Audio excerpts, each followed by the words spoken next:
Thanks for listening to the Lunch and Learn with Dr. Barry, here to help educate, motivate, and put you on the right path to take control of your health through weekly discussions on topics in the medical field, public health arena, and in your community. And now your host, Dr. Barry.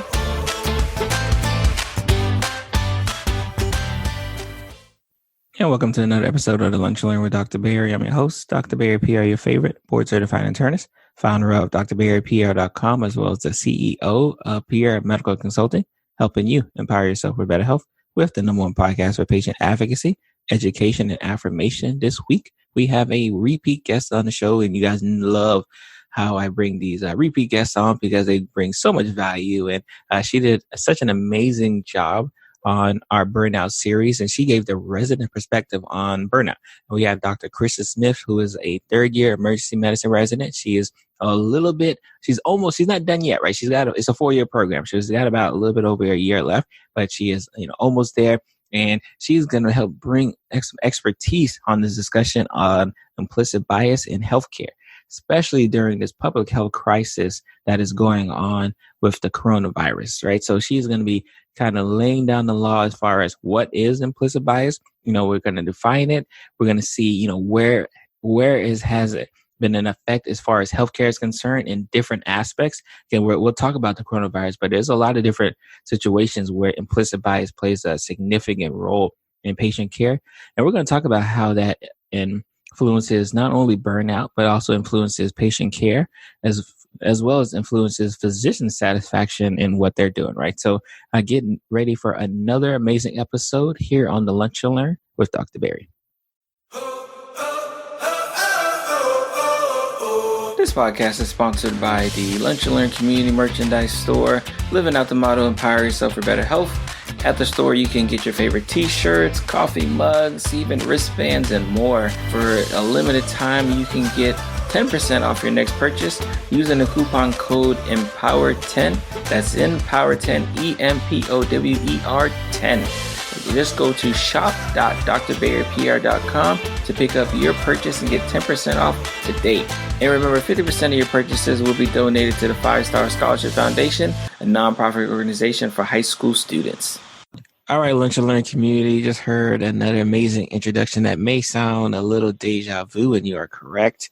We have a repeat guest on the show, which is always a favorite of mine that I didn't scare off the guests enough that they would actually want to come back. So definitely love when they say yes the second time, because I know how busy their schedule and their life is, especially at a time like this, depending on when you're listening to the show. Dr. Smith, thank you for hopping back on and joining the Lunch and Learn community.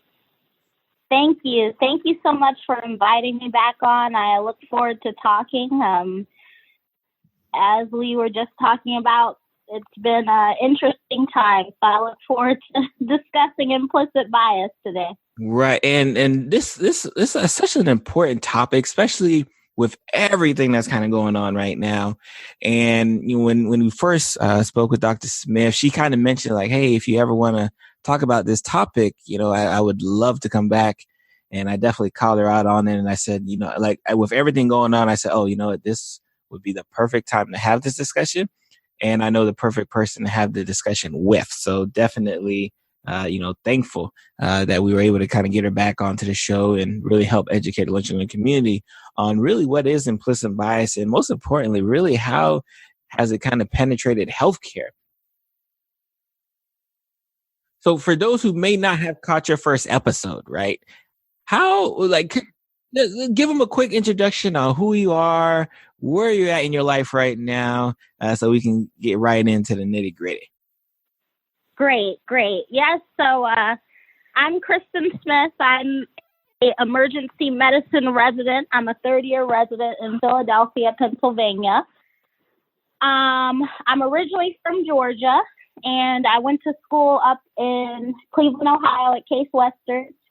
And after graduating, I was a researcher for 5 years doing cultural competency work and training. And so my interest prior to going into medicine and medical school was health disparities reduction. So I've always had this interest in health disparities and cultural competency. So implicit bias is kind of just a arm of that, if you will. Perfect. And how far along are you in your third year? How close are you to finishing? More than halfway. And I am, if you can't tell, I'm extremely excited. I am at a 4-year emergency medicine program. So some emergency medicine residencies are 3 years. The program I'm at is 4 years.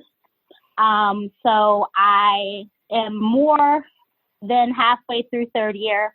So I can see the light at the end of the tunnel, almost a 4th year, almost in my last year. So that is exciting. I love it. And, what a time to be a resident, especially at a time with everything that's kind of going on, to be in the process of having to learn and train, but also deal with very real life implications, is definitely an interesting. Like, even I wish I could put myself in the eyes of my resident, especially at a time like this. I can only imagine how you're feeling.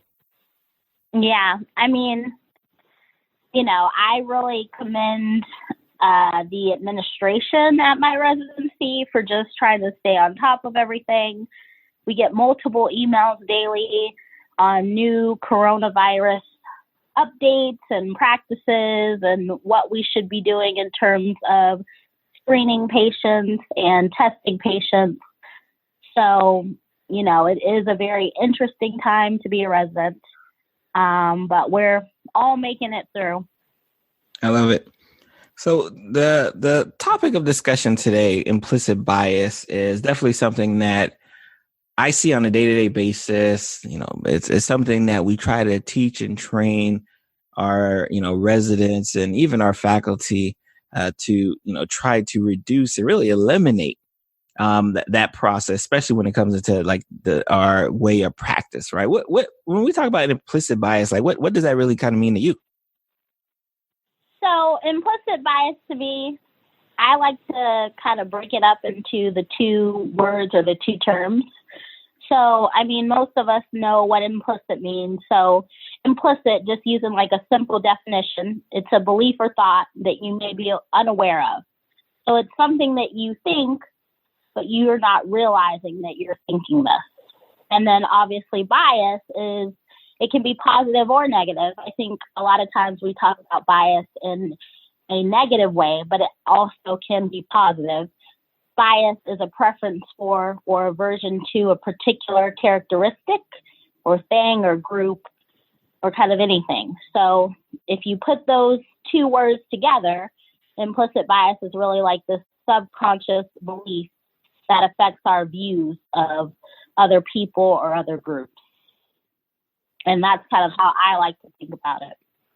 What's interesting, especially when we talk about the bias and just kind of this subconscious process behind it. I know in medical school, we're trained to learn certain things, certain terms and terminologies that kind of will point to one diagnosis for the other. In healthcare, just in general, right? Where would you say most of our kind of implicit bias kind of like derives from? I mean, I think so. There are studies out there that show that healthcare providers do not have different belief systems or biases that are different than the general population. So I think a lot of it is really coming from upbringing, what you're influenced by on TV, your social circles, the normal things that affect someone else and their biases and their thoughts, right? So, healthcare providers, it's your job, but it's not your life. It shapes a part of you, but, a lot of who you is formed way before you get into medical school. How you think, who you are, a lot of those things are already predefined. So really, this implicit bias notion in healthcare, a lot of the focus is on, well, we understand that people have biases, but how can we reduce those? So that's where a lot of the programs and initiatives really are aimed at, is reducing these biases. I love that you brought that up because it has always been like this kind of really this, again, probably a subconscious thought that, we come in as, people into medical school, into medical training a certain way. And it's our medical training that kind of causes us to fixate one way versus the other. And, you definitely dropped the bomb and say like, no, no, no. Like y'all kind of had those thoughts, those notions. Exactly. And you just happen to be a person in training for in this healthcare field that now gets to express it in one way or the other. Exactly. It's like, when politicians, they're overheard saying something that may be deemed as sexist or racist or discriminatory against people with limited English proficiency or anything like that. These are not thoughts that this person suddenly, developed once they were maybe in the presidency or whatever office they may hold. These are thoughts that they've likely had all their life for whatever reason, and now they just have a platform to express them. Ooh, I love that. Now, of course, from a devil's advocate standpoint, is there ways where your bias can come out on a positive front, right? Because obviously we're kind of talking about it in the sense that how it can maybe negatively affect someone or some group. But is there any ways where you can have a positive outlook of this subconscious bias? There are. I mean, I don't know if there's a lot of studies that look at that, but I think this notion that there are studies that show that patients who are treated by a physician of their same cultural or ethnic background have better outcomes. And a lot of that seems to stem, at least from literature, stems from this interaction, the patient having more trust in the physician, and the physician speaks that patient's language, whether it be a different language than English or just, colloquial terms. That can have a positive effect. So if you belong to a certain minority group, whether that be you're a woman or you're a racial minority or you're a sexual orientation minority, those are things that you're probably more familiar and comfortable in a certain situation. So that can have a positive effect on your patient. Oh, I love that because I'm Haitian. I'm a Black male. And right. It's definitely interesting, like, because as you were saying that, I'm like, you know what? My patients do feel a little bit more comfortable with me when they know I can speak their language. And when I see, especially a Black male patient, like I can tell it's just a different vibe when I'm talking to them, when I'm trying to educate. Now I'm really, as I'm deep diving here as we speak, I'm wondering if I am also presenting a different vibe when I see a patient who is Haitian descent, or when I see a Black male. I wonder if like I am also acting different in a positive way, of course, when I see patients who kind of mirror some of my same cultural standards and background. That's interesting. I think you probably do, and that's probably something unconscious that you do. You probably feel more comfortable. I think it's important to note though that just because a patient is not of your same race or culture or ethnic background, that does not mean that you can't provide that patient with the utmost greatest care. But there sometimes is a level of familiarity, if you will, that goes along with seeing certain patients. I know for me in the ER, a lot of my Black female patients will say things to me like, oh, I'm so proud of you, or I'm so happy to see you, or hey girl, or what have you. And I don't take that offensively because I know the patient means it with respect, because they're trying to show like oh, it's nice to see someone who looks like me in this role that they may not be used to seeing a person of color or a woman in being their physician. Interesting. I love that point and I think that makes so much sense that, the patients open up just as much as you may open up, even if it's some conscious effort behind it. Mm-hmm. Mm-hmm. Now, how does that, now, especially when we talk about the bias that's really kind of ingrained in a lot of us. Now, first of all, probably a better question is is this bias ingrained, especially, and I'll speak as far as the subject of the physicians, right? Do all physicians tend to have a bias? And, how does that affect them one way or the other? Repeat that again. I'm sorry. I didn't hear you. Yeah, sure. Do all physicians tend to have certain biases that they bring into their practice of medicine? And how does that affect, how they're able to take care of patients? So everyone has biases.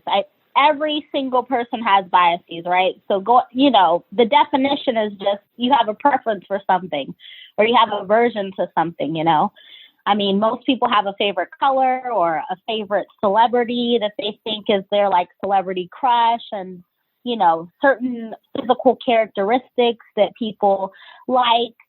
So everyone has biases in all of these different realms.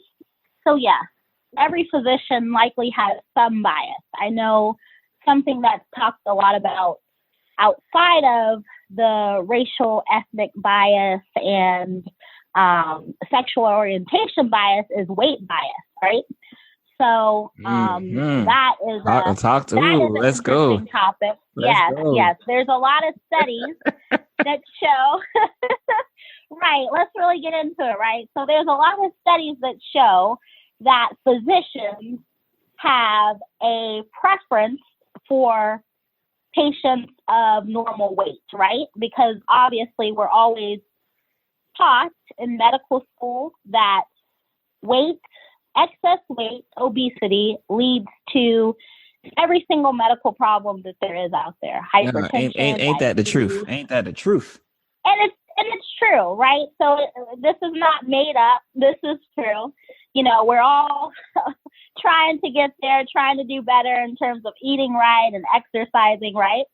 And it shows, though, that physicians, which is interesting, there's studies out there that show that regardless of the physician's actual own weight, right? So they may be overweight or obese themselves, they still have a preference for patients who are normal weight, right?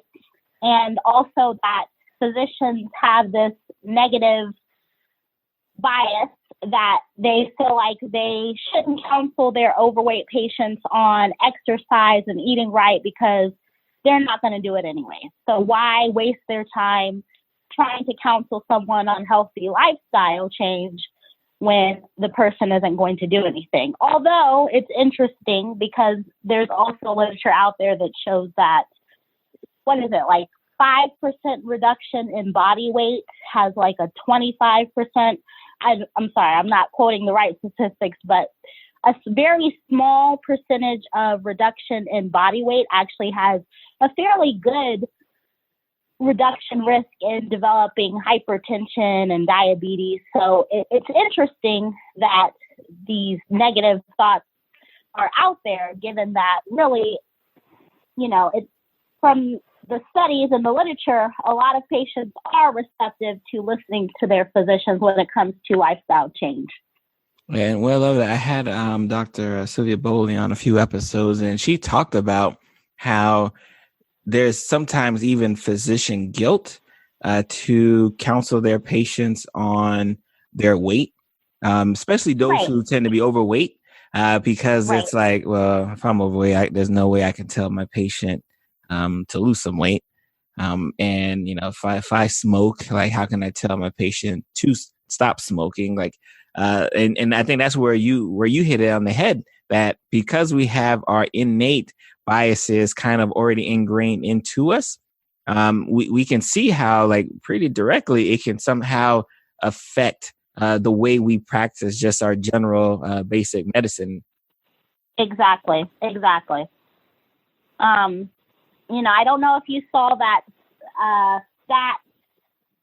opinion article, but I am going to butcher her name, but Dr. Adazay, she wrote a piece about physician bodies and basically why do these ads for scrubs. I think we know there are certain scrub companies out there that are very popular right now. Mm-hmm. And why don't certain ads include larger physicians or larger nurses in these scrubs when they're advertising them? Oh, most and definitely. I think that really goes back to the weight bias in medicine.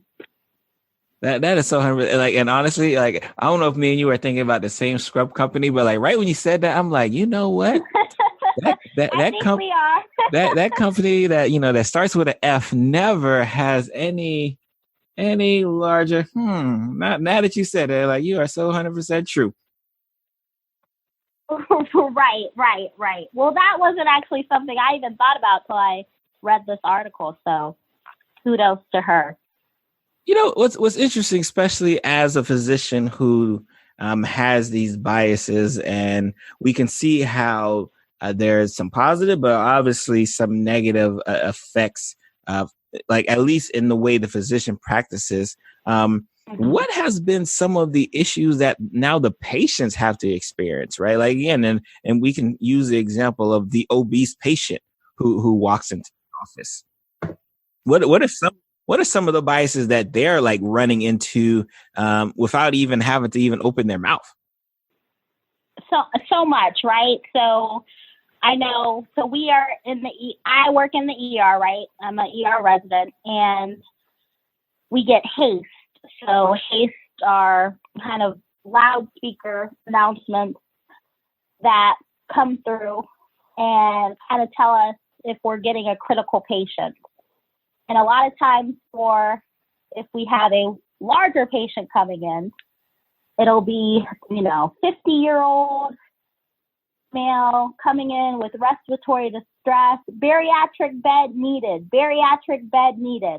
And you see everyone up and scrambling, and it's like, do we even have any bariatric stretchers? We do somewhere, but they're usually hidden away and, not readily available. So it's always a scramble. It's always difficult. There are certain size limitations to a lot of the procedures that we do. Some patients are too heavy for the CAT scanner. These are real issues that we deal with on a daily basis. And I'm sure that patients who come in and have all of this chaos around them and feel like there is this burden that happens. And I'm sure it's very distressing for the patient. I mean, oftentimes there's issues with getting access on a patient who is much larger, have to use the ultrasound. Sometimes that doesn't work. Different access points. If you need a central line, the neck may be very large and thick, hard to go there. The groin, difficult when there's so much subcutaneous tissue. There are certain difficulties that occur when you're treating patients who are morbidly obese, so very obese. And that is something that I'm sure patients often feel because it's very evident. Right. That is like an obvious, like, Right. Look at all the extra work they have to do. Exactly. Or we think you have a PE, but unfortunately, there is a size limit on our CT scanner. So we need to make arrangements for you to either go to another hospital system that has a CT scanner that accommodates a larger size limit, or even I know there's been some attendings that I work with who say that they used to work in a city where some patients would actually have to go to the zoo.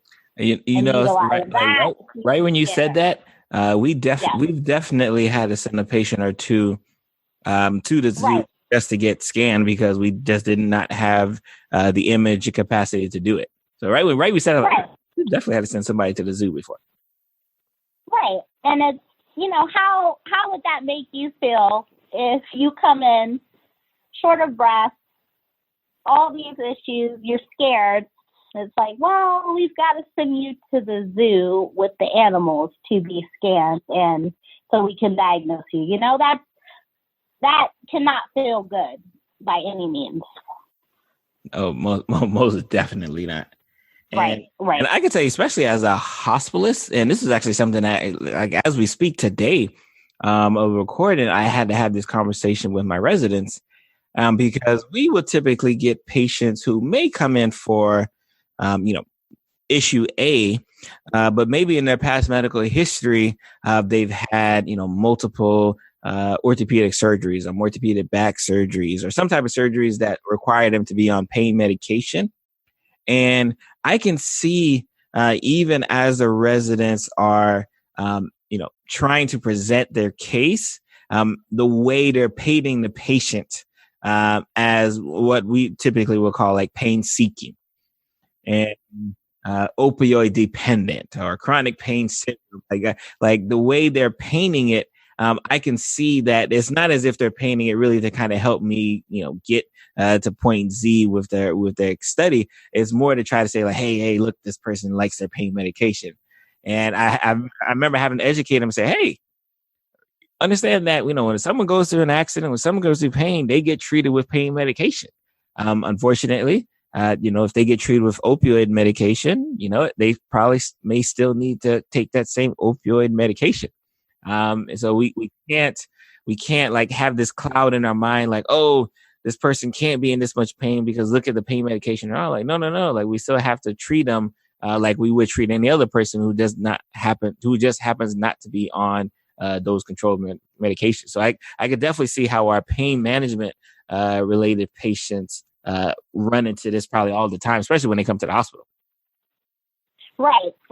And it's, that's another subpopulation that we have so many biases against, right? I mean, there's this huge push, obviously, to prescribe less opioids and narcotic medications so that we are not contributing to patients becoming addicted, right? So there's that push, but it's also created this environment where we feel like we can't adequately treat someone's pain. We already know that patients who are on long-term Percocet or oxycodone have lower pain thresholds because they are somewhat sensitized to narcotics, so they require higher doses to alleviate their pain. But a lot of times we struggle with giving those high doses because it feels wrong. We feel like we are contributing to an addiction. It's definitely something I know that we see a lot with our sickle cell population. And it's hard to, as a physician, we're always like, oh, they're drug seeking, but we never think about from the patient's angle, is the emergency department or urgent care or what have you, that's not the best setting to address someone's drug addiction, right? So whether or not someone is addicted or seeking, you do not want to contribute, but that is also not the best place to address some of these issues. And I feel like because in medicine, we just kind of throw like, oh, well, you need to address this, you need to address that, smoking, weight loss, housing insecurity, this, that, and the third. Like, you need to just do it all, right? And you can't do it all. So a lot of times everyone has a different practice pattern, but it can be really difficult to adequately address patients' pain, patients who are on long-term narcotics. So definitely.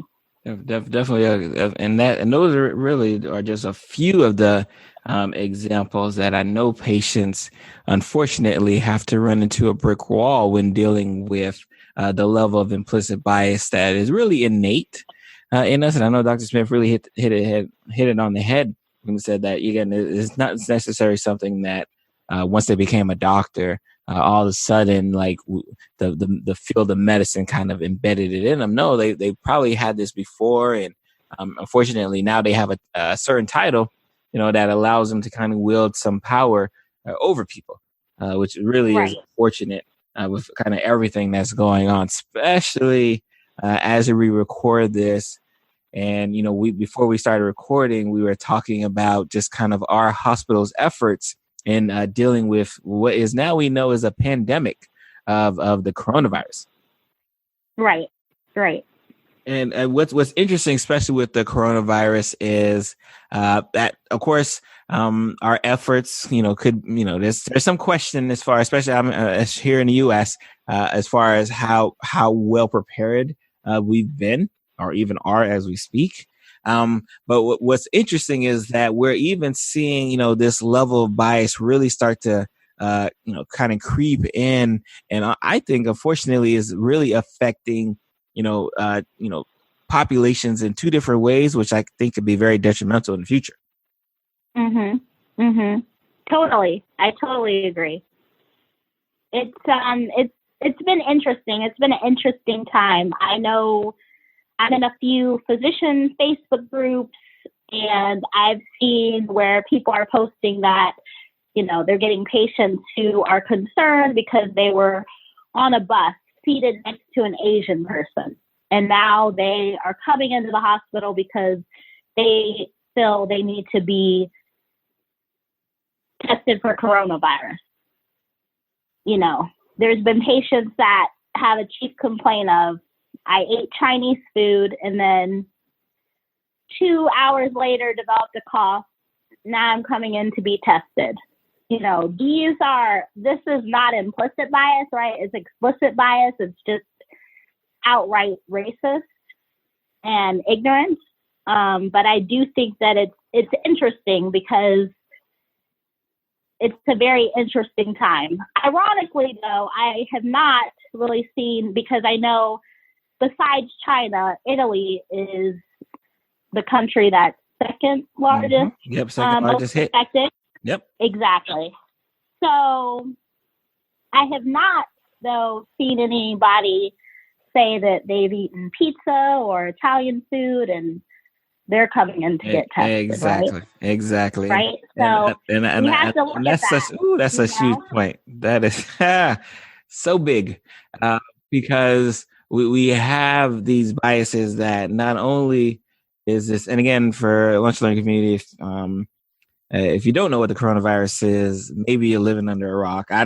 First of all, I don't know how it's even possible, right? Like, especially at this time where you don't know what. Right. It's everywhere. It's everywhere, right? You can't read a blog. You can't watch it. Like, so no. We're already assuming you already know what the virus is, that we're referencing. We're right? assuming that. That's a huge assumption.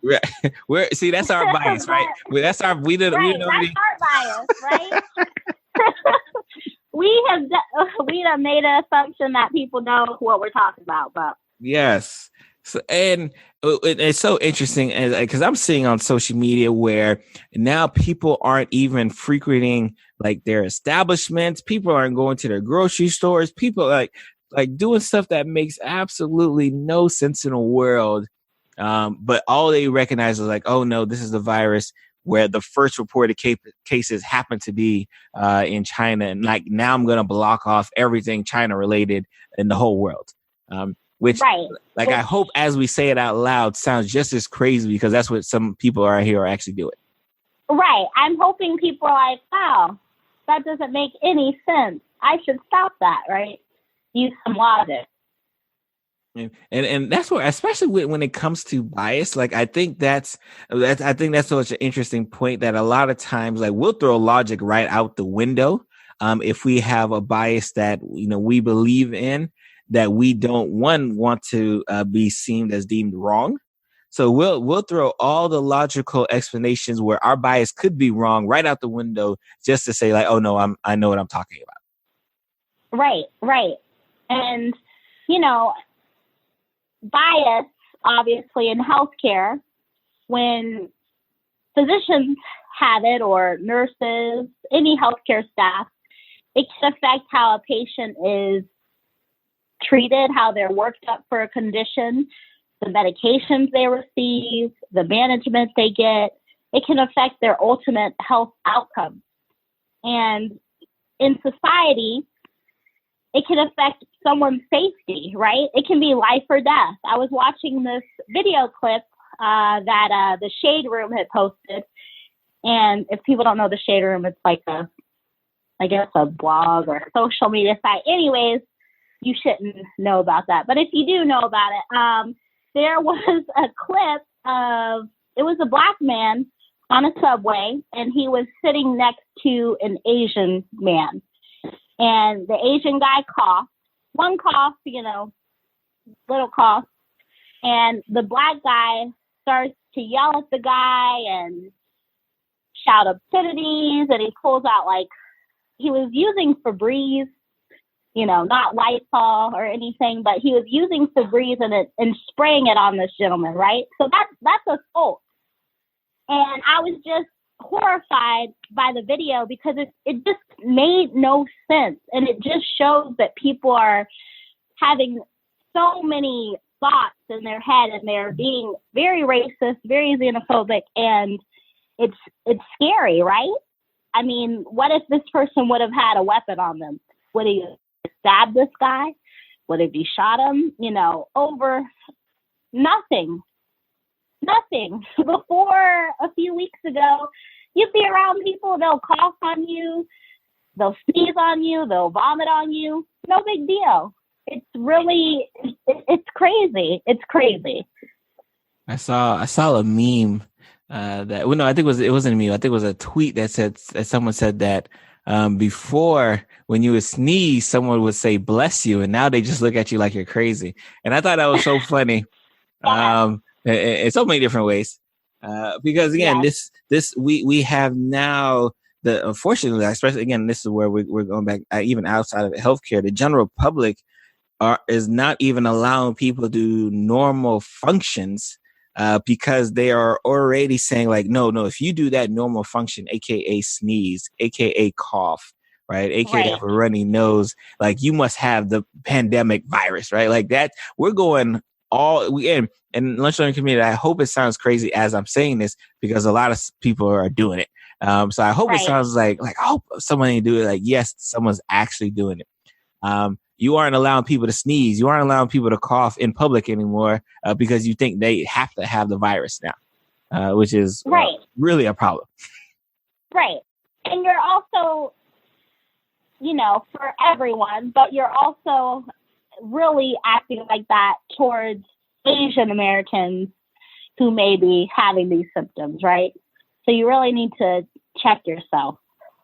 And that's really, especially when it comes to the bias that kind of is unfortunately innate in us. The question that I have to ask, especially as maybe I'm an enlightened physician and I'm recognizing like, hey, like I probably shouldn't treat my pain patients that way. I probably shouldn't treat my obese patients that way. I probably shouldn't look at patients who are Asian descent in that way. Like if they're like, maybe they're getting that enlightenment and say like, hey, I need to do something. Like, is it even possible?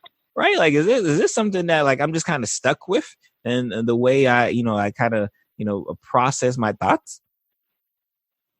No, you are not. We're all evolving. People can evolve. So no one is stuck being biased. No one is stuck having these views. There are different things that you can do personally that can reduce bias and cause you to decrease your biases and be able to look at people without having this filter at which you look through people through bias. I think one of the first steps is, like you said, just realizing, maybe I do treat my obese patients this way, or maybe I do treat my patients who are on chronic opioids this way, or maybe I treat my transgender patients this way. Maybe I have these things that I didn't really realize I had, but now that I'm thinking about it, maybe there is something there. I think realizing it obviously is the first step, because if you don't realize that you have any type of issue, you can't address it. The second step I would say that I've done personally for myself is I've taken many of the Harvard Project Implicit bias tests. Harvard has this site online where you can take all of these different tests that kind of gauge your implicit bias. There's one for gender, like males versus females. Do you have a preference for women or males, or and different racial and socioeconomic groups. So that is really interesting because I feel like it's kind of enlightening. And I know for me, it kind of highlighted some biases that I had that I wasn't even aware of. And then I think after that, you know, a lot of, especially if you're in healthcare, a lot of organizations try to reduce their providers' biases. So there's usually some type of training or something that you can do, but there's different sites online that you can look up to try to kind of do the work. I know when I like to talk about this, there's two different models that I kind of use. So there is a company, it's a consulting firm that is not in healthcare actually, it's just a business consulting firm that their goal is to provide system level interventions for inclusive leadership and culture. So creating this like inclusive culture at a organization. And they're called Cook Ross, and they have this 5-step acronym that is helpful with thinking about reducing implicit bias. So it's the PAUSE acronym, PAUSE. So the P is for pay attention. So you're paying attention, you know, that you have some type of bias.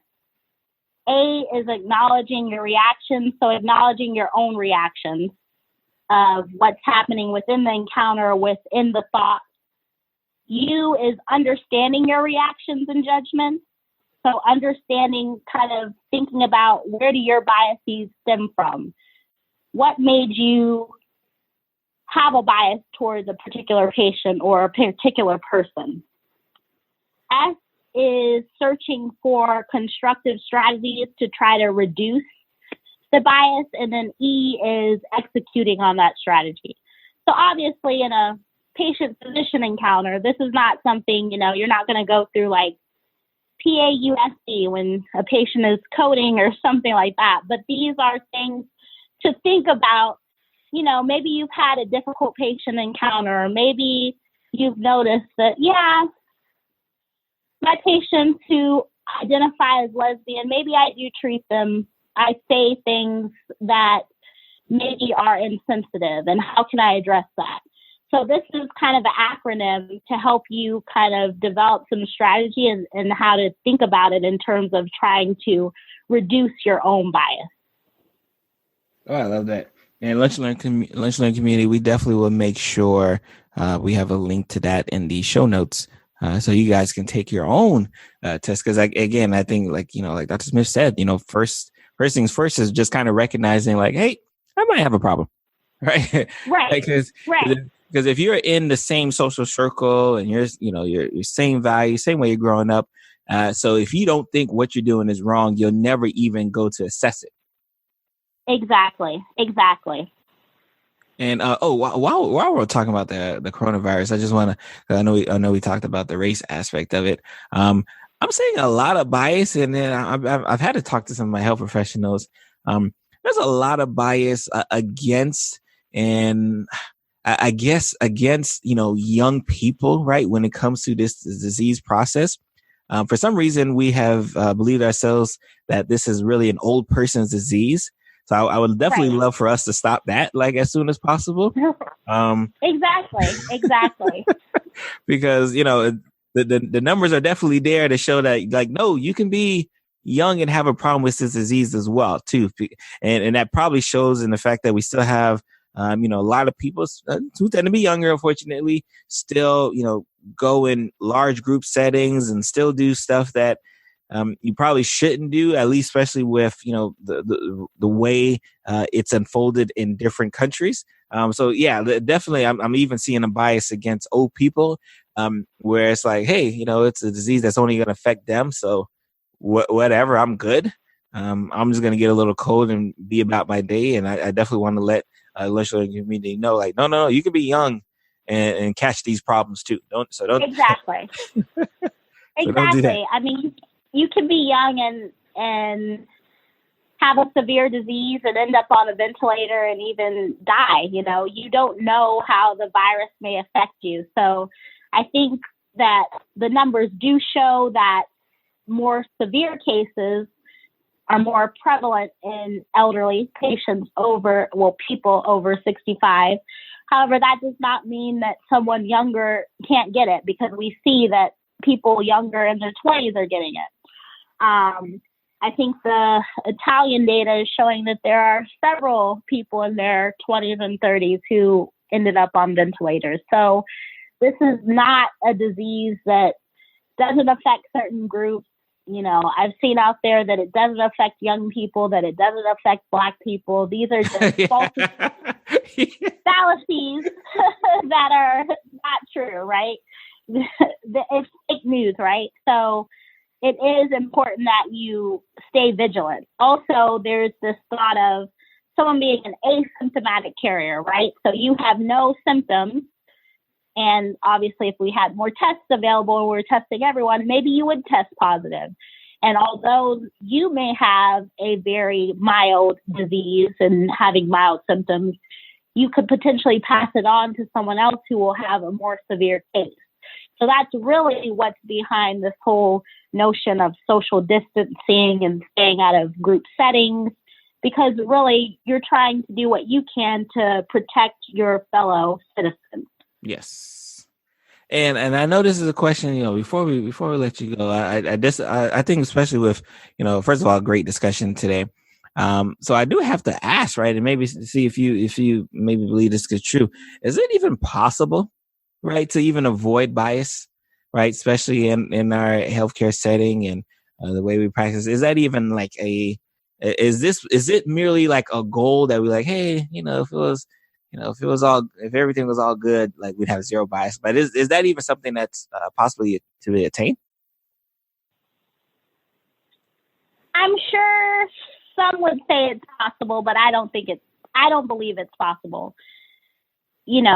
Part of healthcare is recognizing patterns and having objective data, and how someone looks or what language they speak. Those are all objective data points. So that will always come into play in some aspect of the encounter. Whether or not it's positive or negative is something that you as the individual provider have to determine and figure out your own biases of whether that's positive, negative, or makes no difference. But I don't think that it's possible to have no bias at all.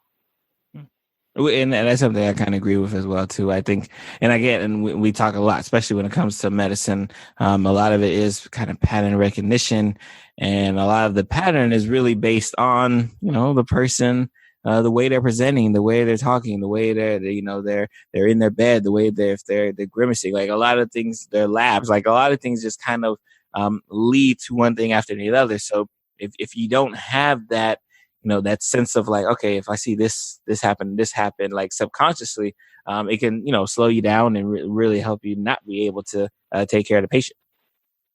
Exactly.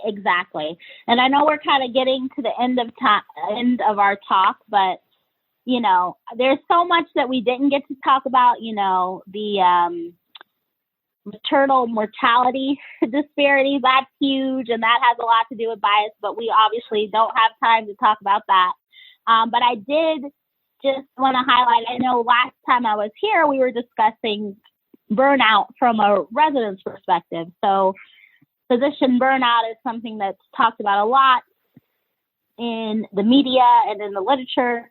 And how can we reduce burnout? Because so many physicians are burned out, and that also leads to attrition at jobs, and it's very expensive to hire new physicians and everything. So there was an interesting study published in JAMA in July of last year that it was titled Association of Racial Bias with Burnout Among Resident Physicians. It was a really interesting study because it was a cohort study that took over 3,000 medical students and kind of followed them and handed out surveys in their second and third year of residency. So the cross specialties, they did leave out radiologists and pathologists just because they don't handle much direct patient care.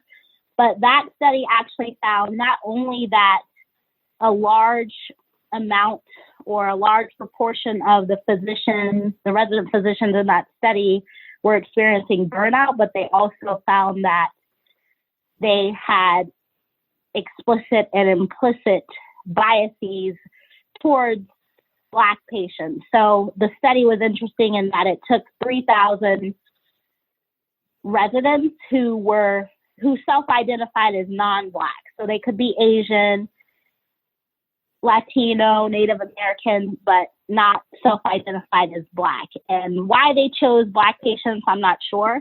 But it was an interesting study because it showed that 45% of the residents had some symptoms of burnout, right?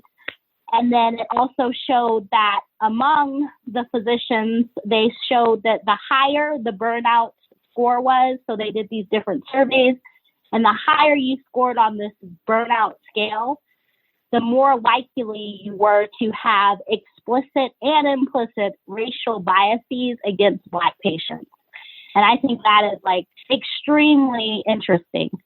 And it's obviously, we don't know if this is causation. There's a lot of details that the study didn't get into and that they weren't able to ascertain from a simple survey, but it is something to think about, especially for all the physicians and administrators are out there who create resident wellness programs. What aspects of wellness and decreasing burnout can actually help your residents treat their patients better? Oh, I love that. And, it's interesting because I went to ACGME a few weeks ago, and I went to a few sessions on just women in healthcare and specifically women in residency. And in my program right now, we're running at about, I think, 45% of our program are women. And that, depending on our match results this week, that could flip over the 50%, which I'm actually very praying for. And they talked about just some of the biases that, women have to face just kind of going up the ranks as a resident, what they have to deal with on a day-to-day basis, even amongst their class, amongst hospital administration, amongst hospital staff. And I'm like, ooh. And they hit right when you said that, they hit right on the head. Like, okay, so now that you know that, right? Like, what are you doing to try to kind of change some of the mindset aspects of those certain groups that are affecting women as much as they are, to try to reduce that burnout? So that's definitely big. As far and that's definitely a population that runs into bias. Women in general. It's such a hot topic. We didn't even get to really touch on the gender bias in medicine, both from your colleagues and on the flip side from patients, right? So I know with my female colleagues, we talk a lot about how it's so irritating when patients don't recognize that you are the physician. Patients will get upset and say, I never saw a physician, and you've been in the room 5 times. And, I've had that happen when I'm with a female attending. So the attending, for those who aren't in medicine, sees the patient after the resident sees the patient and, either says, yes, I agree with that treatment plan, or no, we should do this. But they're the supervisor, if you will. But I've been on all female teams sometimes, and the patient will actually address the male medical student instead of me, the resident, or the attending physician, because we're both female, and they're assuming that we, because we're women, could definitely not be the physician. So there's so much surrounding this topic, and it is detailed and it's complicated, and there's a lot that needs to be done. And I think you hit the nail on the head when you were just speaking. Really, I think we've gotten to a point where we realize a lot of these issues are out there, but we're still having trouble of figuring out how do we address these issues. Right. And that's why I really asked that question, because I was like, I know it's there. And I know, and I know some people recognize, the issues they have, but like, wow, is this something that we can really like avoid? Like, is this, and I hate to sound defeatist, in my attitude, but like, I just feel like, I feel like it's gonna be a lot of work, to try to change every single person. But I feel like if your goal is to really, make sure that you're having that homeostasis when it comes to healthcare and the patient-physician relationship, and even the physician colleague relationship, you have to do it. Like you have to try, right? Like there's nothing worse than at least not even trying to improve the problem that we already know it's a problem. Like, again, we're not talking like this is some issue that kind of no, this is an issue. This is a problem. It's documented in many ways, in many forms. It's documented, and I think every healthcare provider has a responsibility to their patients and their colleagues to really do the work of figuring out their biases and addressing ways to reduce them. Perfect. I love it. Absolutely amazing. So, first of all, thank you again for thank you so much. Blessing the podcast. This was such a good discussion. Very good discussion. Oh my gosh, like the Serena Williams thing, that's something, I don't know if I'm sure you have so many OB colleagues, but the maternal mortality disparities, that is a huge issue. And that's what's we might have to just bring you back just really talk about that, because that's so many layers. That is so many layers, and I think that is so many layers, and I know that for a while there it was so prevalent out in the media, right? Because Serena Williams, everybody loves her, and she's talking about, well, basically, if I wouldn't have made these doctors test me for a PE, I could have died, and so many people were scared, and just putting out there that they feel unheard. Oh my gosh. And then the ER case, I'm forgetting exactly where it was. I think it was in Florida 2 months ago. A young lady died after sitting in the ER for over 6 hours. And I know that there was a lot of discussion that how much of that was because this woman was Black and a woman, and her complaints weren't taken seriously. And it's interesting. We don't know, right? We don't know, but we don't know, but our bias probably makes a good guess. Played a role. Right. It played some type of a role. And I think even when you do everything right, especially I work in Philly, so a lot of my patients have had multiple family members. This is their hospital, so they've had multiple family members unfortunately die there. And even when you do everything right, a lot of times patients still have a negative view of the hospital and the healthcare providers at this particular place. And I think that it's important to note that even if there was no bias in that case, the way Black patients looked at it as she was Black and you weren't taking her seriously, and that is why she died. Right. So it's interesting. Thank you for your time. I know you're super busy. I appreciate it. Match week is here. So yes. Thank you again for taking the time out. I know you're crazy. You're a resident, so I already know the time is valuable. So anytime I can still waste some time from some of my residents is definitely appreciated.